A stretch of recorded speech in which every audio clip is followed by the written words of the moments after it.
BBA, BCA, BCom computer కోర్సులో 100% placement లభించే ఏకైక డిగ్రీ కాలేజ్ కూకట్పల్లిలోని i3 డిగ్రీ కాలేజ్ 8367215215. నమస్తే రమ్మగారు. నమస్తే జయ. ఏదైనా ఒక చిన్న సిరీస్ స్టార్ట్ చేద్దామండి. 2 భాగాలు కథ చెప్తామా? ఓకే. ముగ్గురు పెళ్లి కొడుకులు. ఓ బాగుందండి.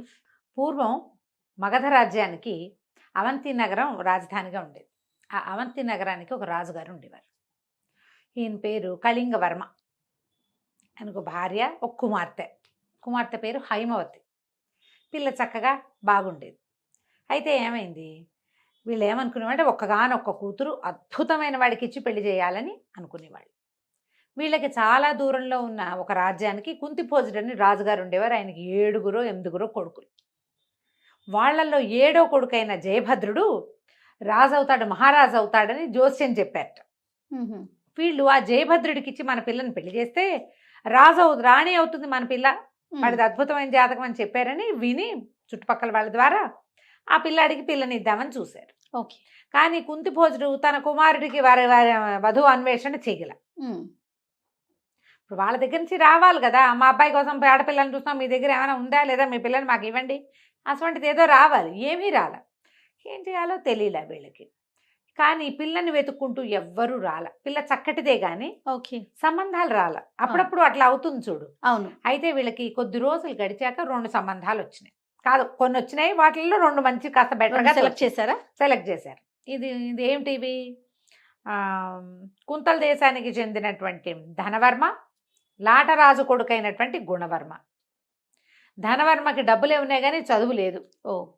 గుణవర్మకి చదువు ఉంది కానీ వాళ్ళ రాజ్యం అప్పుల్లో ఉందని తెలిసింది. ఏం చేయాలి, వాళ్ళ గుంతాలు పడుతున్నారు. అయితే రాజుకి రాణికి ఒకళ్ళకి ఆ అబ్బాయి, రెండో వాళ్ళకి ఈ అబ్బాయి నచ్చారు. ఏదో మాట్లాడుకున్నప్పుడల్లా వాదించుకుని పోట్లాడుకునేవాళ్ళు. వాళ్ళకేముంది వీళ్ళకేముంది, పక్క చక్కగా ఉన్నాడు, రేపొద్దున సంపాదించుకోపోతారా, ఇలాంటివి ఏమో మాటలు వస్తాయి కదా. మా నాన్నకి ఇద్దరికి చెరుకో అబ్బాయి నచ్చాడు. రాజుగారు ఏం చేశాడు, రాజ్యాధికారం ఉన్నవాడు కాబట్టి, తండ్రి కాబట్టి కాస్త గట్టిగా గుణవర్మకి ఖాయం చేశాడు పిల్లని. అమ్మాయికి ఏం అభ్యంతరాలు లేవు పాపం, అదే ఊరుకుంది. ఎవరో ఒకళ్ళు వివాహం చేస్తాడు తండ్రి. ఈ వర్మకి వాళ్ళకి ఉత్తరాలు రాసి, మీరు తరలి రండి మా ఇంటికి, మా పిల్లనిచ్చి పెళ్లి చేస్తామని ఉత్తరాలు రాశారు. కానీ ఈవిడికి, రాణిగారికి ఏం గుణం కోలా, వాళ్ళ అప్పుల్లో ఉంటేను, ధనవర్మ అయితే వాడి దగ్గర డబ్బులు ఉన్నాయి, చదువుకోపోతే పోయాడు, మన పిల్ల చదువుకుంది కదా, రాజుకు చదువేందుకు, మంత్రులు లేరు, వాళ్ళందరూ ఉంటారు కాబట్టి రాజుకు చదువక్కర్లా అని చెప్పి ఆ ధనవర్మకి రహస్యంగా ఒక దూతను పంపించి, నా భర్త వేరే చోట పిల్లనివ్వాలనుకుంటున్నాడు, నేను మాత్రం మీకు ఇవ్వడానికే డిసైడ్ అయ్యాను, మీరు వచ్చి ఊళ్ళో దిగండి, పిల్లని మీకు అప్పచెప్తాను, వివాహం చేసుకుని తీసుకెళ్ళిపోండి, వివాహం అయ్యాక ఆనాక ఏం చేస్తారు, ఆనకు చేసేదేం లేదు అని ఈవిడ ఉత్తరం రాసి ఒక మనిషిని ఇచ్చి పంపించింది. ఈ ధనవర్మ ఆయనకు పెద్దగా చదువు లేదని కుర్రాడికి ప్రచారంలో ఉంది, వాడికి మంచి సంబంధాలు రావట్లా. ఈ హైమవతి అందగత్తెని, ఈ రాజ్యానికి మంచి పేరుంది, అవంతి నగరానికి చాలా మంచి పేరుంది, అవంతి నగరం కూడా మందే అవుతుందని ఇవన్నీ ఆలోచించుకొని వస్తానని ఉత్తరం రాశాడు. సరే, ఏమైంది, గుణవర్మ దిగాడు. మంది మార్బలంతో రాజుగారు ఏర్పరిచిన పెద్ద విడిదిలో దిగాడు. ధనవర్మ కూడా రాణిగారు రహస్యంగా ఏర్పరిచినటువంటి ఒక మారుమూల భవనంలో సుమారైన మంది మార్బలం వారు పెద్దగానే దిగాడు. ఈ వచ్చిన పెళ్లి చుట్టాల్లో ఈ కొత్తగా వచ్చిన 2వ పెళ్లి చుట్టాలు ఎవరికి అర్థం కాల. ఓకే. గుంపంతా ఒకలాగానే ఉంది. పైగా పెళ్ళిళ్ళు అనేసరికల్లా ఎక్కువగా మగవాళ్ళు వస్తారు. ఈ మగ గుంపులో అందరూ ధనుర్బాణాలును గద అవి ఇవి కత్తి, వరలో కత్తులు, మీసాలు, పుస్తీలు అవి ధరించిన వాళ్ళే ఉన్నారు, తలపాగాలు. ఈ 2 వేరు గుంపులు వచ్చాయని పెద్దగా జనానికి అర్థం కాల. దిగేశారు. దిగేసిన తర్వాత ఏం చేసింది రాణిగారు, ముందు రోజు పొద్దున పెళ్లి కూతురుని చేశాక సాయంకాలము ఒక దాసి మంచి జమాజట్టిలాగా ఉన్నదాన్ని ఒకదాన్ని ఎంచుకుని, పూసే రాకుమార్తెని పూల బుట్టలో కూర్చోబెడతాము, ఆ బుట్ట నెత్తి మీద ఎక్కించుకుని తీసుకుపో. రాజకుమార్తె కొంచెం 7 మల్లెలు ఎత్తు సుకుమారే. ఆ దాసి పనిచేసేది అది 6 అడుగులు ఉండేది. కొంచెం హఠాకటాగా ఉన్నవాళ్ళు మోసేస్తారు. అక్కడి నుంచి ఏం చేశారు, ఈ రాజకుమార్తెను ఒక బుట్టలో పెట్టి బుట్ట దాసి దాన్ని నెత్తికెక్కించారు. నెత్తికెక్కిస్తే అది మెల్లిగా తీసుకెళ్తోంది. ఈ బుట్ట పెళ్లివాళ్ళ తాలూకే బుట్టలు, పువ్వుల బుట్టలు అవి వస్తాయి కదా, పట్టించుకోవాలి. ఇంతలో ఏమైంది అక్కడ, ఆ పూట ఒక 2-3 రోజులుగానే వీళ్ళకి ఒక పీలర్ వచ్చింది. ఈ దొంగలు బాగా దోపిడీ దొంగలు తిరుగుతున్నారు ఊళ్ళో అని. ఓహో! ఇప్పుడు పెళ్లి సమూహాలు అవి వచ్చినప్పుడు ఈజీ దొంగతనాలు. ఎవరెవరో తెలీదు. అవునవును. వీళ్ళ మొహాలు వాళ్ళ మొహాలు ఒకళ్ళకొకళ్ళు తెలీదు. దాసదాసీ గణం వస్తారు. ఆడవాళ్ళు పెళ్లికి తరలి వచ్చినా కూడా చిన్న సమూహం ఉంటుంది. హ్మ్. హ్మ్. ఈ సెక్యూరిటీ పెళ్లి వాళ్ళ పేరుతోటి వెళ్ళిపోయి వాళ్ళని బెదిరించి తీసేసుకోవచ్చు. దొంగలు చేరారు ఊళ్ళో. ఈ దాసి బుట్టలు పెట్టుకుని తీసుకెళ్తూ ఎక్కడైతే ధనవర్మ వాళ్ళు దిగి ఉన్నారో ఆ వైపుకి తీసుకెళ్ళటం మొదలుపెట్టి ఓకే. ముందుకెళ్ళేసరికల్లా అక్కడేదో చిన్న అగ్ని ప్రమాదం జరిగింది. ఆ రోడ్డులో తాటాకు పందిళ్ళేవో వేసున్నాయి. ఓ పందిరి అంటుకున్న సార్ అంతా హాహాకారాలు, గందరగోళం, అరుపులు, కేకలు. ఎవరెటు వెళ్తున్నారో అర్థం కాలేదు. ఇట్లాగే ఉంటుంది. అవును. పైగాను వీళ్ళు కొత్తగా ఆ ఊరికి వచ్చిన వాళ్ళు కదా, ఈ ధనవర్మ తాలూకు వాళ్ళు. ఇక్కడ పద్ధతులు ఏంటో తెలీదు. ఏ పక్కకైనా వెళ్తే ఏ సందులో మాయమైపోతామో తెలీదు. హ్మ్. గుర్తు తెలియదు కదా. అవును. దాంతో కాళ్ళు పడదొక్కుంటూ వాళ్ళంతా హైరాన్గా తిరుగుతుంటే ఈ దాసి దానికి ఏం చేయాలో తెలియక బుట్ట అక్కడ దించేసి పరిగెత్తేసరికల్లా ఈ మొత్తం ఇది అగ్ని అంతా ఆరి కొంచెం కాస్త జనం సర్దుకునే సమయానికి నిజంగానే దొంగలు దిగారు. ఓ! ఈ దొంగలు దిగి అటు ఇటు చూసి ఈ పెళ్లి వాళ్ళ ఇంట్లోకి దూరి, వీడు పెళ్లి వాళ్ళంతా బయటకు వచ్చి నుంచున్నారు చాలా మంది. ఒకళ్ళు ఇద్దరు వెళ్తున్నారు. ఈ లోపలికి వెళ్తున్న దొంగలను చూసి సైనికులు ఉంటున్నారు, వాళ్ళకి తెలియదు. లోపల నుంచి చాలా పట్టుకొచ్చేసారు. ఈ పందిరికి ఎడం వైపుగా పెట్టున్న ఈ బుట్ట చూసి ఏదో తినుబండారాలో పువ్వులో ఏవో ఉండుంటాయి. ఈ బుట్ట కూడా లేవ తీసుకుని గుర్రం మీద పెట్టు తీసుకుపోయారు. ఇక అంతే కదా, వెళ్ళిపోయింది. రాణిగారు ఏమనుకుంటోంది, తెల్లవారుజామున ధనవర్మతో అమ్మాయికి వివాహం అయిపోయింది అనుకుంటుంది. వీళ్ళు తెల్లవారుధామ దాకా చూసి పిల్ల రాలేదు, ఏం చేయాలి, ఇంత దూరం అనవసరంగా వచ్చామని ధూమ్ధామ్ అనుకుంటున్నాడు ధనవర్మ. రాజుగారేమో తెల్లారి మామూలుగా పెళ్ళి అవుతుంది అనుకున్నాడు. తెల్లవారు చూస్తే రాకుమార్తె కనపట్టలేదు. అంతా వెతికారు. భార్య ఏదైనా చేసిందని ఆయన అనుకోలే. వెతుక్కున్నారు. రాత్రి దొంగలు పడ్డారు, అదైంది ఇదైంది ఏవో మాట్లాడారు. ఇంతలో ఏమైంది, ధనవర్మ దగ్గర నుంచి ఓ ఇద్దరు దాసీలు వచ్చి వివాహం సుసంపన్నం కాలేదండి, ఎందుకంటే రాజకుమార్తె రాలేదు. ఈవిడ కంగారు పడింది. ఇప్పుడు ఏమైపోయింది, ఆ దాసిని పట్టుకున్నారు. అది ఇంటికి వెళ్ళిపోయింది దాని దారినది. దాసిని పట్టుకొచ్చేసరికల్లా నాకేం తెలుసండి, మీరు ఇచ్చిన బుట్ట నేను అందులో రాజకుమార్తె ఉందని దానికి తెలియదు. బుట్ట నేను అక్కడ వెళ్ళిపోయాను. పెళ్లి వాళ్ళ ఇంట్లో దింపిరమ్మన్నారు. అక్కడేమో అగ్ని ప్రమాదము, ఇదంతా గందరగోళంగా ఉన్నారు.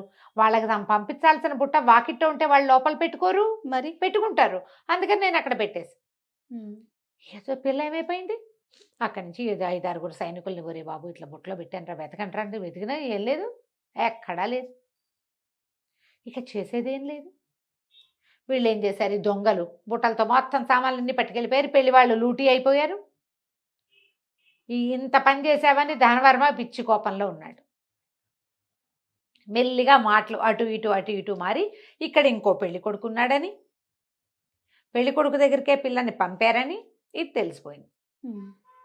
ఈ రోడ్డు మీదకి వెళ్ళిపోయిన గుర్రాలు సామాను దొంగలు వీళ్ళని పట్టుకుపోయారు కదా, వాళ్ళు ఎక్కడో అడవిలోకి ఎక్కడికో తీసుకెళ్ళి ఆ సామాన్లన్నీ పంచుకున్నారు. ఏమేమి ఉన్నాయి, అవి ఉన్నాయని. ఎప్పుడైతే ఈ బుట్ట గుర్రం మీద పెట్టారో దాన్ని పువ్వుల బుట్టగా నమ్మారు వాళ్ళు. ఓకే. లేదా తినుబండారాలు అందులో పంచుకునేందుకు ఏముంది, ఆ బుట్టను వదిలేశారు. వీళ్ళంతా కూర్చుని పంచుకుంటుండగా ఇంతలో పులి గాండ్రింపు వినపడింది.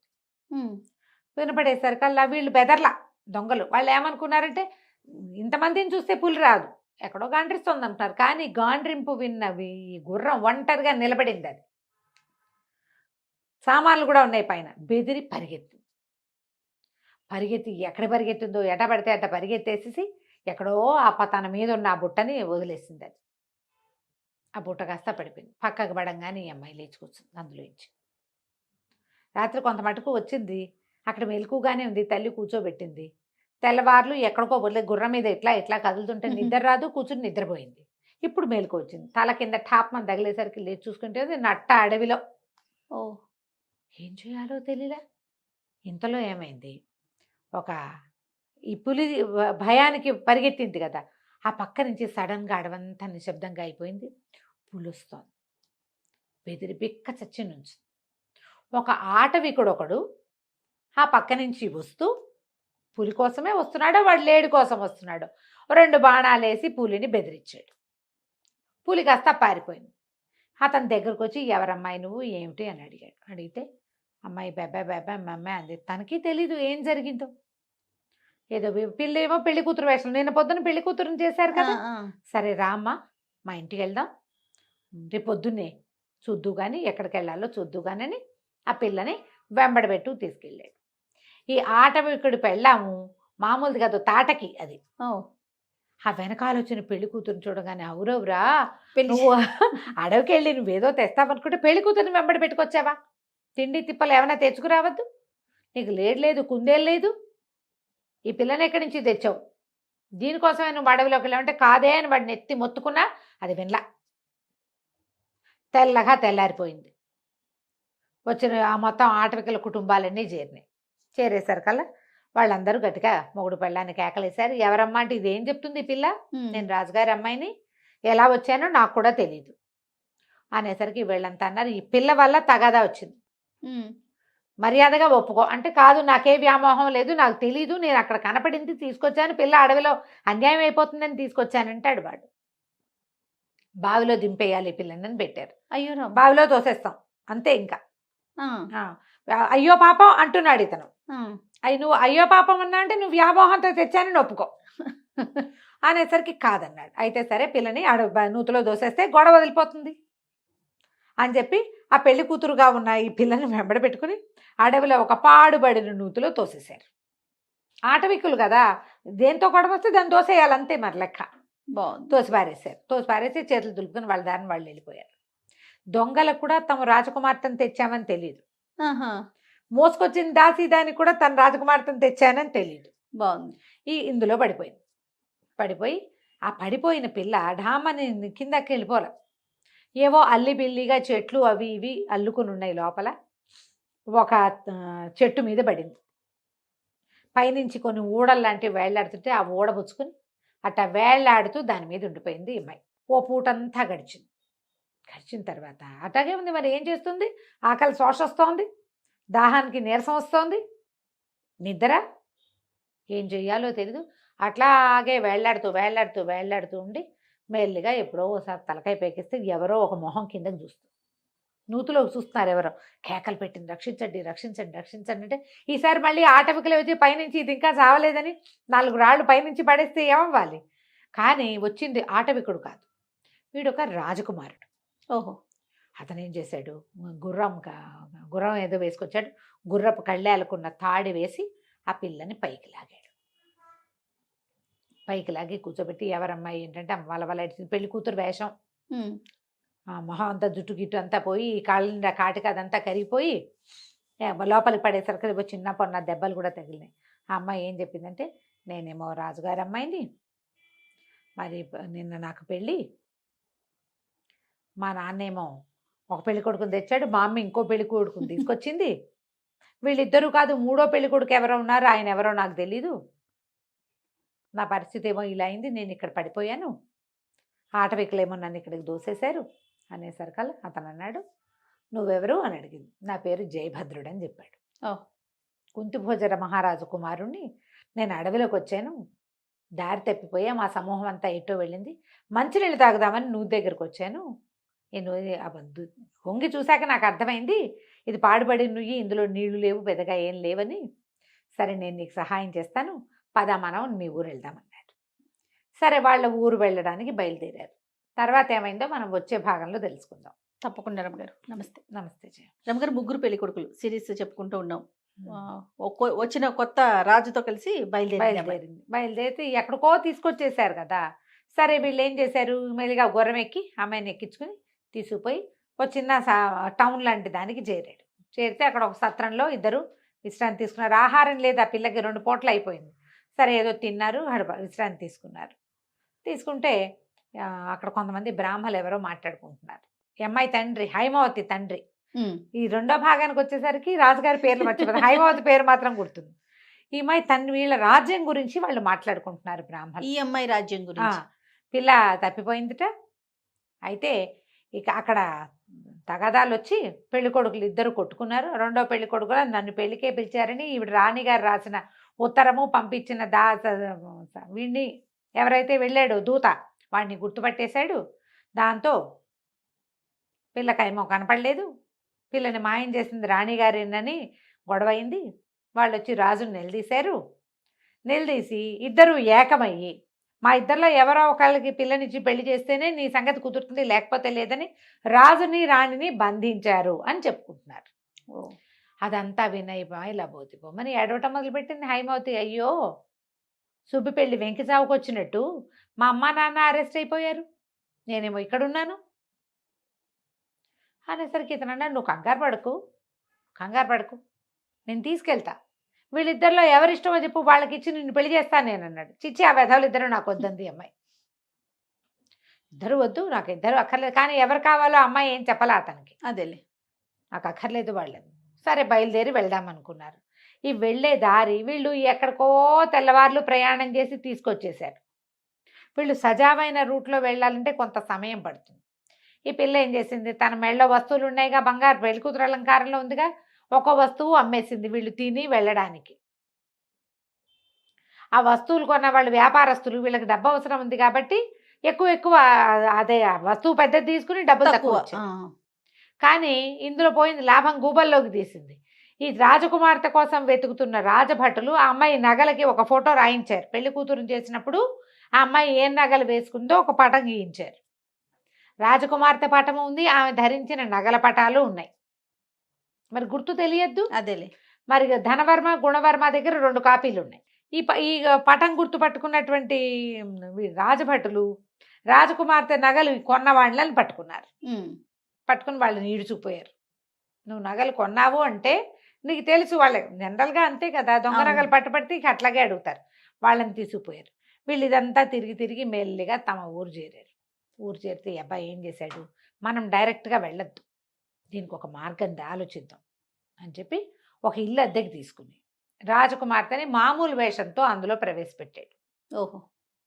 ప్రవేశపెట్టి ధనవర్మ గుణవర్మ ఇద్దరు ఇప్పుడు రాజులుగా ఉన్నారు, అంటే రాజ్యం వాళ్ళ చేతిలో ఉంది.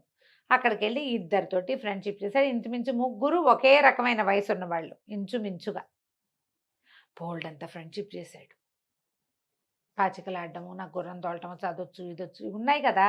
పైగా నేను రాజకుమారుడు, ఎవరైనా మన రాజకుమారుడు మనలాంటి వాడే ఇంకొకటి అనేసరికి కొంచెం ఆసక్తి, ఇంట్రెస్ట్. ఈ కత్తి యుద్ధాల్లో వాటిలలో ఆసక్తి. తర్వాత ఏమో ఈ చెస్ ఆడటము, చక్కగా అలంకరించుకోవటము, తెలివిగల మాటలు మాట్లాడటంతో ఇద్దరితోటి ఫ్రెండ్షిప్ చేశాడు.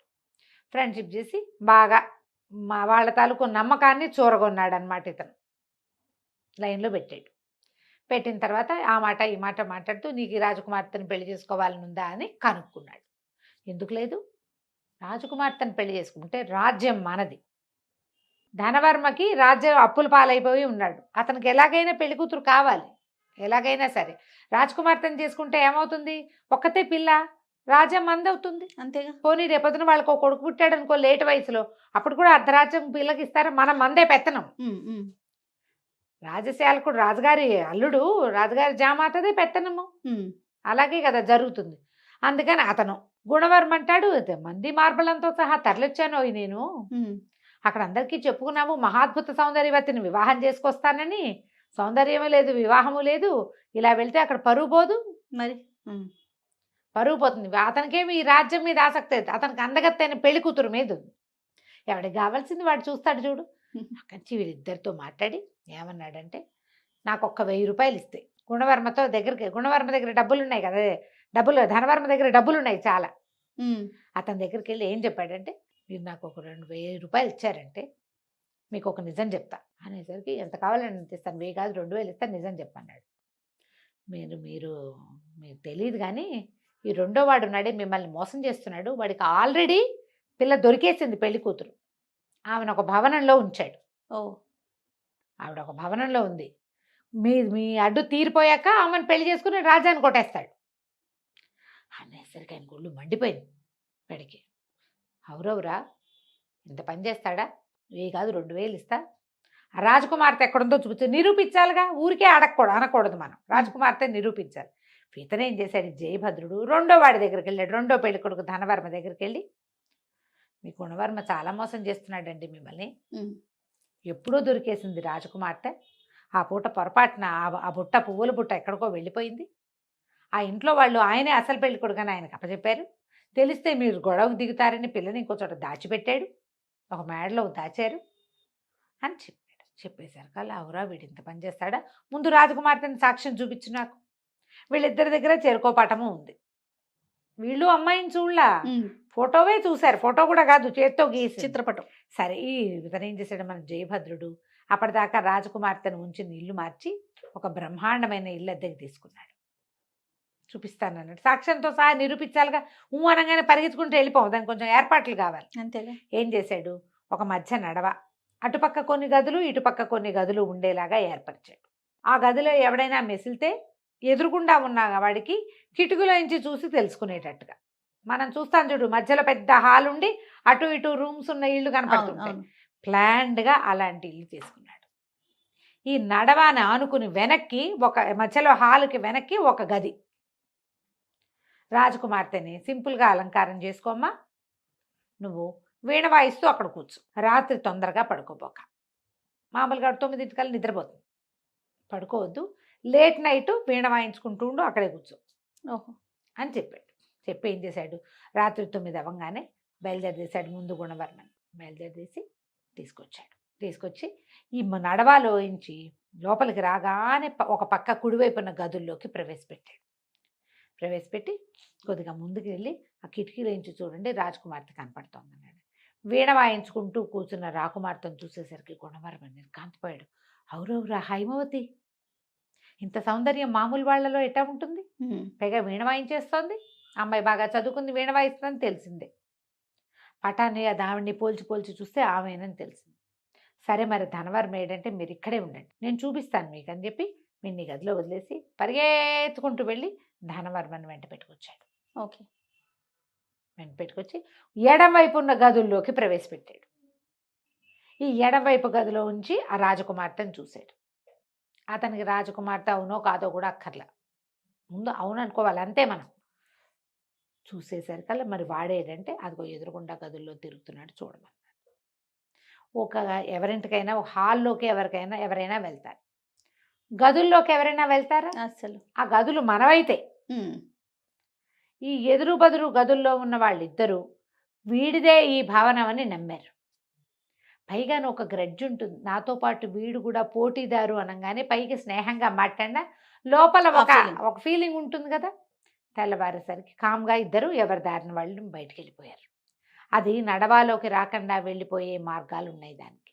అట్నుంచి అతన్ని పంపేశాడు, ఇట్నుంచి ఇతన్ని పంపించేశాడు. ధనవర్మ గుణవర్మ ఇద్దరు గదుల నుంచి బయటికి వెళ్ళిపోయారు. రాత్రంతా ఆలోచించుకున్నారు ఎట్లా వీడిని చేయటం. మర్నాడు పొద్దున సభకి రోజు వస్తున్నారు వాళ్ళు. రాజకుమార్తె దొరికిందా, ఎవరు దొరికారు, ఏం దొరికారు అంటే వ్యాపారస్తుల్ని ప్రవేశపెట్టారు. బంగారం అమ్మారు. బంగారం అమ్మినప్పుడు ఆమెతోటి ఎవరున్నారు, ఎవరో ఒక యువకుడు ఉన్నాడు. వీళ్ళిద్దరికి ఏమనిపించింది, వీడేనేమో అనిపించింది ఎవరికి వారికి. కానీ నువ్వేనా అని అడగరు కదా. ఇవి ఓపెన్గా మాట్లాడుకుంటే ఒక రకంగా ఉంటాయి, నాలో నేను మాట్లాడుకుంటే ఇంకో రకంగా ఉంటాయి. అదే కదా. ఒకళ్ళొకళ్ళు చూసుకున్నారు. ఒక స్ఫురద్రూపి యువకుడు ఉన్నాడు, గుర్రం వేసుకున్నాడు. అమ్మాయి అతనితో పాటు గుర్రం ఎక్కిందంటే వీడితోటేని ఒకళ్ళనొకళ్ళు తిట్టుకున్నారు లోపల.